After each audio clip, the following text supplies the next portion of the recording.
L'échange que vous allez entendre est un entretien épistémique. Il s'agit d'une conversation asymétrique dans laquelle on s'intéresse à notre interlocuteur en lui posant des questions. Au travers de celle-ci, nous cherchons à comprendre les raisons qui motivent son avis.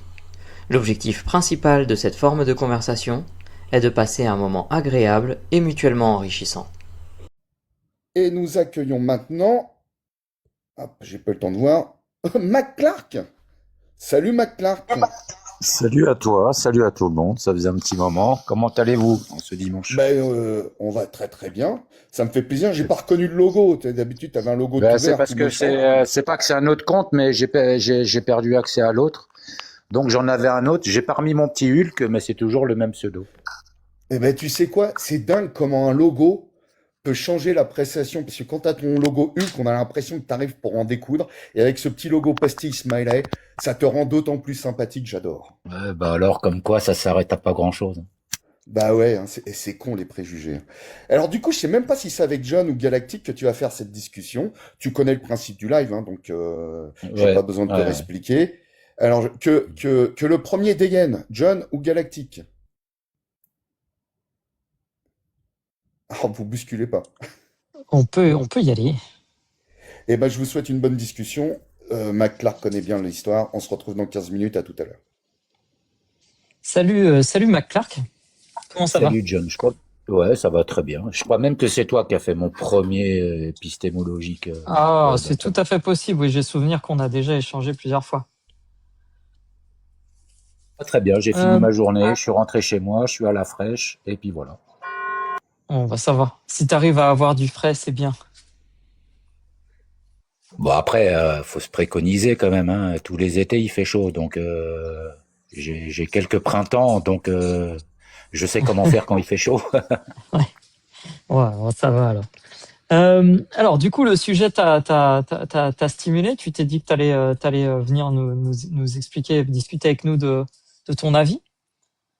Oui, mais bon, je pense que la personne juste avant a un peu dégrossi un peu le travail parce que Ok, je vais rester sur cet ordre-là, ok. sur l'importance, le sérieux et l'attente des gens auxquels on met en place, hein, donc c'est-à-dire en gros nos représentants. Donc c'est-à-dire que ces gens-là, c'est qui représentent le pays, sans être chauvin. Donc ils se doivent, si ils veulent maintenir une civilisation correctement, ben ils se doivent dans un premier temps de montrer l'exemple. Ok, donc si je comprends bien, alors je devine par rapport à ce qui a été dit avant que pour toi, du coup, il faut que les gens qui se présentent aux élections soient indemnes de condamnation, entre autres parce que comme c'est des représentants du pays, il faut qu'ils soient vertueux et qu'ils soient comment dire, qu'ils montrent l'exemple, c'est ça? Tout à fait. Tout à fait dans cet ordre-là, c'est tout à fait ça. C'est-à-dire que ils se doivent d'être à la hauteur de l'attente du peuple. Hein, c'est-à-dire qu'ils sont pas là pour voilà, ils sont pas là pour faire ce qu'ils veulent en fait. Hum, On n'est pas là pour accepter tout ce qu'ils font. hum. Ils sont là pour une certaine tâche. Ils n'ont pas le droit de se jouer de ce système. Comme peut-être des citoyens et des citoyennes qui se jouent du système et qu'on va rattraper et qu'on va leur Hum. taper sur le bout des doigts avec une règle en fer, et ben eux c'est le même cas. Ils ont aucun privilège plus que d'autres. Ok. Alors ils ont des Alors privilèges, mais ouais, ouais. il y a du coup il y a deux éléments dans ce que tu dis. Le premier, j'ai l'impression qu'il y a ils doivent être traités comme quel autre citoyen devant la loi. Et de l'autre côté, il y a ce côté de, ils doivent être exemplaires. Est-ce que du coup, il y en a un qui est plus important parce qu'on pourrait très bien imaginer que, en fait, euh, euh, le fait d'être condamné, c'est être traité comme quelqu'un, comme n'importe quel citoyen devant la loi, mais c'est pas forcément être exemplaire par rapport à la loi. Donc, est-ce que du coup, ça veut dire qu'il faut à la fois qu'il soit traité comme tout le monde au regard de la loi et que du coup ils soient condamnés s'ils doivent être condamnés, mais qu'en plus ils montrent patte blanche dans le sens où ils doivent être exemplaires et ne jamais avoir eu à être condamnés. C'est ça que tu veux dire? Ce que je veux te dire, c'est-à-dire que peut-être ces personnes-là, si on les met à ce poste-là, c'est que ils sont dans la possibilité, dans la capacité, et c'est ce qu'ils nous vendent, d'apporter une plus-value. C'est ça que je veux te dire. C'est sur le côté Ok. plus-value. C'est comme moi, quand je vais embaucher une personne, je vais avoir 10 personnes avec le même CV, mais par contre, il y a une personne qui va en ressortir parce qu'elle va apporter de la plus-value. Donc, je miserai sur cette personne-là. Donc, dans la plus-value, eux, ils l'ont vendu cette plus-value, donc ils peuvent apporter quelque chose en plus de leur cadre, hein, peut-être, ou de leur contrat, ou de leur process, ou de leur fiche de poste. Donc, c'est ça où peut-être je vais mettre exemplaire, c'est-à-dire que pas les mettre sur un piédestal, mais c'est des gens qui vont être sûrement peut-être plus patriotes ou plus chauvins que moi je le suis de mon pays, en fait. Je Ok. pense que tu as compris ce que je voulais dire, mais Ok. Euh, donc, alors, il y a plusieurs aspects que je voudrais juste un tout petit peu éclaircir, même si tu as déjà donné pas mal d'éléments. C'est le côté, en fait, pour toi, si on élit ces gens-là, c'est que ils ont quelque chose, ils ont une compétence ou quelque chose de plus à apporter que n'importe quelle autre personne, on va dire, qu'ils en ont déjà plus ou moins fait un peu la preuve, et que donc du coup on estime que en fait ils apporteront quelque chose au pays en général. Et dans cette plus-value, j'ai l'impression qu'il y a est-ce que cette plus-value c'est exclusivement d'être plus patriote que les autres Français, ou est-ce que il y a d'autres choses? Par exemple, on pourrait imaginer qu'on décide d'élire un président parce qu'il est particulièrement compétent dans le domaine, je sais pas, je dis n'importe quoi, géopolitique. Il apporte une plus-value par rapport à tous les autres citoyens, et donc on sait qu'il va être meilleur sur le point de vue géopolitique. Est-ce que du coup, ce serait uniquement ça? Ou est-ce que ce serait, est-ce que par exemple on pourrait tolérer que puisque on est sûr qu'il va apporter une plus-value au bénéfice de la France dans ce domaine-là, on peut l'autoriser à se dire ouais bon il a fait une entorse sur autre chose dans la loi, mais comme il apporte une plus-value, voilà. non, ça c'est impossible, c'est hors de question, c'est porte ouverte à tout. C'est-à-dire que moi, en fait, quand Ok. je te dis peut-être la plus-value, c'est peut-être que il y en a une au même poste qui sera sûrement plus consciencieuse que l'autre. C'est tout. Ok. Voilà, il y a le fait du chauvinisme ou du patriotisme, ça se quantifie pas, mais par contre, on le remarque bien quand il y a une personne qui sort du lot. C'est plus dans cet esprit-là, en fait. Ok, ok. Donc du coup, si je comprends bien, il faut que ce soit une personne qui soit à la fois compétente et qui montre qu'il peut apporter quelque chose en plus, mais quand même, faut quand même qu'il reste propre. Du coup, j'ai envie de te Ben, proposer un petit dilemme, ou un truc un peu difficile. Imaginons qu'on ait deux candidats, euh, un qui a l'air légèrement au-dessus de l'autre en termes de plus-value qu'il va apporter, mais euh, au niveau de la loi, on n'est pas sûr que voilà, il est parfaitement clean, et il y a des risques qui soient pas parfaitement toujours dans les cases. Et l'autre qui est un tout petit peu moins bon, mais par contre, on sait que lui, il est clean et il n'y a pas de problème, il respecte parfaitement la loi, il n'a pas de casier judiciaire, rien du tout. on doit, Qu'est-ce qu'on on devrait doit choisir? On doit quantifier comme la personne au préalable si c'est un délit, un crime, une effraction ou une Mhm. connerie ou ceci, cela. Sinon, à partir du moment où il y a il y a eu procès, où il y a eu, je vais vous donner l'exemple de Marine Le Pen. Marine Le Pen, Mhm. c'est rédhibitoire, c'est rédhibitoire. C'est-à-dire, il n'y a même pas Mhm. d'arrangement, j'ai même pas d'argument, j'ai même pas de Ok. conversation, j'ai même pas d'échange à avoir ou un débat. C'est-à-dire qu'elle a été punie parce elle a mis la main dans le pot de confiture. C'est terminé, le game est terminé. Ok, ok. Oui, donc c'est quand même fondamental pour toi, si je comprends bien, que la personne, elle n'ait aucune trace d'avoir enfreint la loi, même dans l'éventualité où on pourrait envisager que elle apporte une vraie plus-value au pays. C'est quand même trop problématique selon toi, c'est ça? Ben, ça me donne à moi la possibilité de faire la même chose qu'elle. Mmh. C'est-à-dire que ça me donne même le droit de faire la même chose qu'elle. Alors que vous voyez bien que c'est pas en adéquation avec le système ou le système de Ouais. fonctionnement. C'est-à-dire que je ne peux pas donner du mou, lâcher le collier à des gens Mmh. qui administrent quand même 67 millions d'habitants. Ouais. Mmh.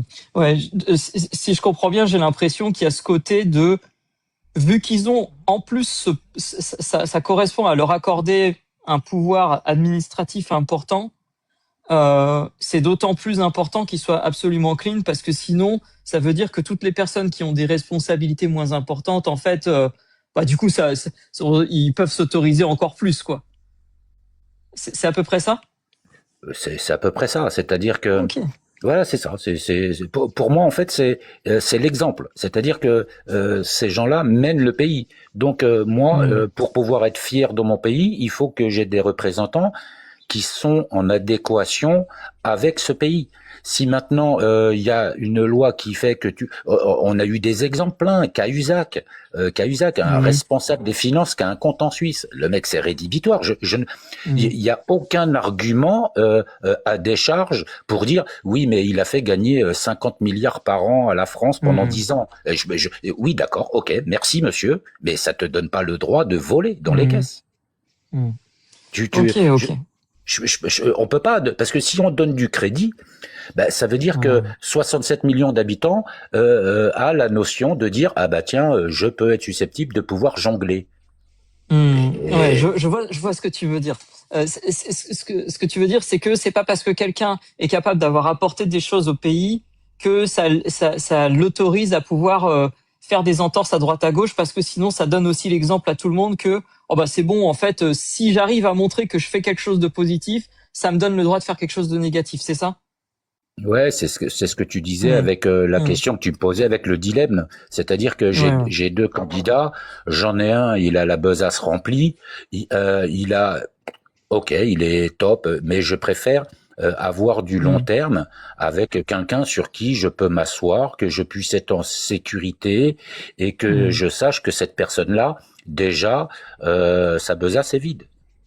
Ah, Après, c'est intéressant, parce que du coup, ce que tu dis, ça touche à quelque chose qui était peut-être un peu sous-jacent et qu'on n'a pas explicité, c'est cette dimension de confiance, en fait. Quand tu parles de sécurité, j'ai l'impression que c'est ça que tu veux dire. C'est-à-dire, tu dis, OK, peut-être que l'autre, il a l'air d'être très, très performant dans le dilemme, si on revient au dilemme, il a peut-être l'air d'être très performant, mais je suis pas sûr que ce qu'il fasse soit toujours dans mon intérêt à un moment donné, parce qu'il a déjà montré qu'il n'était pas toujours clean.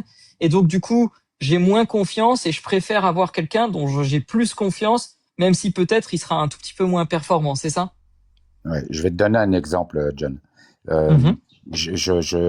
on a plus ou moins les mêmes, on n'a pas spécialement les mêmes fréquentations, mais moi, je suis amené à voir 10 personnes qui me disent, fais gaffe, quand tu vas boire un coup avec John, à chaque fois, il te Mhm. fait le coup, j'ai pas la carte bleue pour pas payer, ok? Mhm. Moi, Ouais, je me retrouve à boire un verre avec toi, ok? Je le ouais. sais. Mais bon, mais par contre, est-ce que le fait que quand il va falloir payer, tu vas me dire, ah putain, merde, j'ai pas ma carte bleue. Est-ce que moi, je vais le payer et dire, on passe à outre parce que j'ai passé un putain de bon moment en ta compagnie? Mhm. Mhm. Ou est-ce que il faut quand même que je te le fasse remarquer euh, Mhm. parce que dire merde mec, tu vois ce que je veux dire, voilà, je suis Mhm. pas là pour te rincer. Donc Mhm. ce qu'il faut que tu gardes, c'est pas parce que j'ai passé une super bonne compagnie, un super Mhm. moment en ta compagnie que quelque part, bah, je dois te rincer. Et c'est Ouais, l'exemple avec tu comprends, c'est tout à une fait. caricature comme avec ces politiques-là. Je sais que tu vas me piquer dans la caisse. Je vais pas te mettre Mhm. en place, mec. Mhm. C'est, voilà. Ouais, Et puis, je vois. voilà. Et c'est quand même important parce que, hormis mon positionnement qui doit être le positionnement de tous les Français, ce sont nos représentants. Donc, malgré tout, ils doivent montrer l'exemple. Il y a pas d'arrangement. Mm. C'est-à-dire que ils ne peuvent pas se permettre de picorer. Il y a eu les bijoux de Bokassa avec Giscard. Il y a eu SFR avec Macaron. Là, il y a eu, on le savait. Et puis en plus, cette femme, elle se permet de te dire, écoutez, moi, le jour où je suis présidente, ou ça devait partir dans ces programmes, je fais, donc il faut que les gens, ils ont un truc vierge.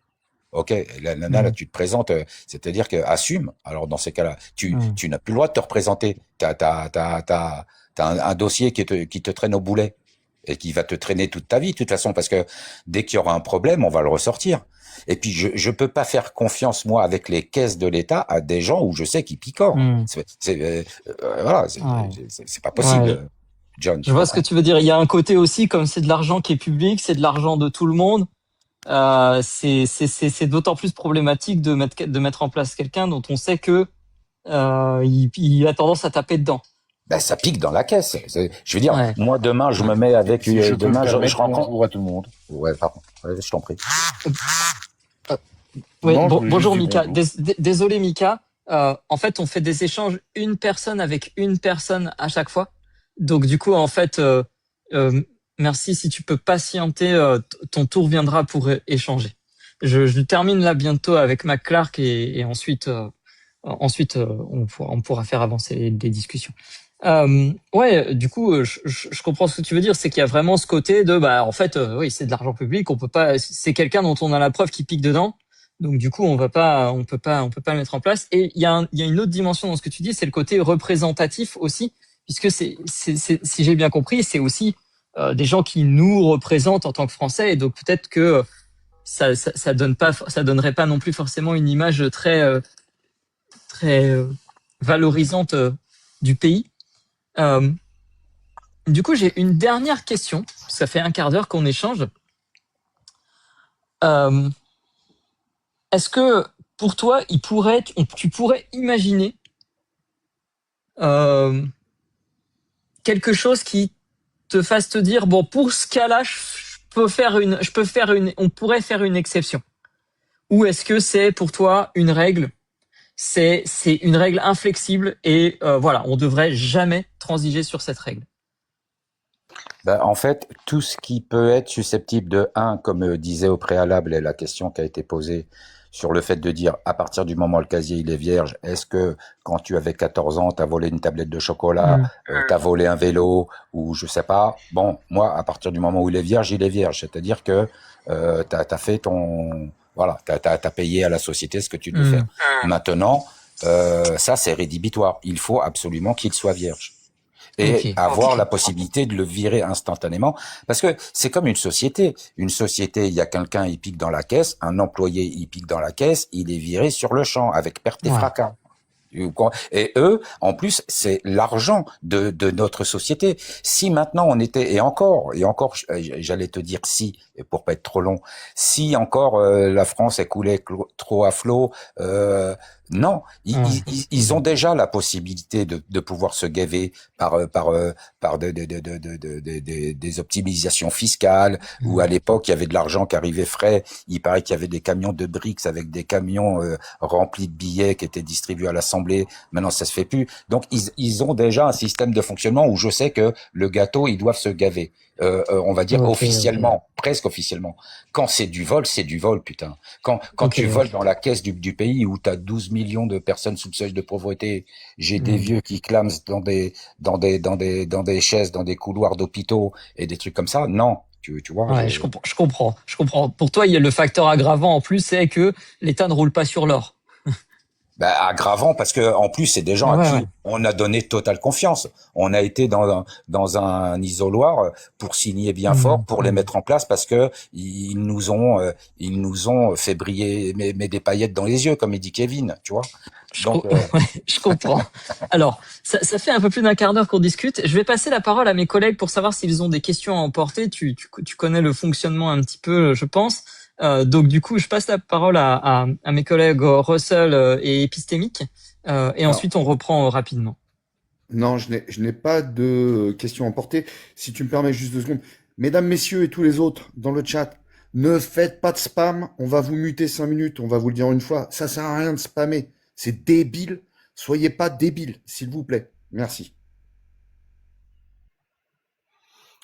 Ouais, non, pas de questions non plus. Et merci Russell pour le rappel. Ok, McClark, merci d'être monté discuter avec moi. Comment ça s'est passé l'échange? Bah, très bien, comme d'habitude. Et puis aujourd'hui, j'étais en forme, donc ça va, j'ai pas bugué. Donc, Ouais, je me suis pas perdu dans des tunnels. Je me suis pas perdu dans des tunnels. Non, ouais, non, c'était vraiment, vraiment sympa. J'ai beaucoup apprécié discuter avec toi et c'était intéressant de voir à quel point, voilà, on a progressivement déterminé où étaient les lignes rouges et c'était très intéressant. Merci beaucoup à toi. Bah, je t'en prie, Moi, je crois. je t'en prie. Et John, je crois que c'est le nouveau logo de McClark. Ça Tu change sais tout c'est le quoi? dialogue. Est-ce que tu Ouais, sais c'est c'est quoi ça. mon logo? Est-ce que tu sais c'est quoi mon nouveau logo? Parce que en fait, j'étais dans la chambre d'enfant, j'étais en train de m'éclater chez un ami. Et en fin de compte, ce petit truc-là, c'est ce qu'on avait quand on était petit. C'est un genre de petit support plat. Et en fait, c'est un labyrinthe et t'as une petite bille en fer. Et il faut que t'ailles jusqu'au nez du gars, là, tu sais. Ah, C'est une ok. petite bille en fer. Voilà. Donc, j'ai Ok, pris ça bah en photo. intéressant. D'accord. Eh ben, Ok. il est plus sympa que le méchant Hulk. Ouais, Bon, ouais, c'est vrai. je te Et laisse redescendre. juste une petite remarque, Russell. Je crois que c'est Oui. MC Clark et pas Mac Clark. Voilà. Ah ouais, mais Ah moi, oui, c'est c'est bien le vrai, logo. pardon. Ouais, mais ils s'y font pas, les gens. Je te remercie de le dire, mais voilà. Ils Ah ont pas ouais, mais la tu sais, ref, en fait. Ils ont... ouais, je suis désolé, c'est la force d'aller au MC McDo. Non, mais le pire, c'est que Excuse-moi on alors. t'avait posé la question et tu nous l'avais expliqué. Je m'en souviens très bien maintenant et j'ai complètement oublié ça. Toutes mes excuses. Alors, excuse-nous, Mais c'est ça, MC donc. Clark. Je vais essayer de m'en souvenir, mais avec mon cerveau perturbé, ça va être compliqué. Je te souhaite une bonne C'est journée, pas grave. MC Clark, et Merci à bonne vous. fin T'inquiète pas, je de redescends week-end. tout seul. Et puis, bon Ok. dimanche à vous.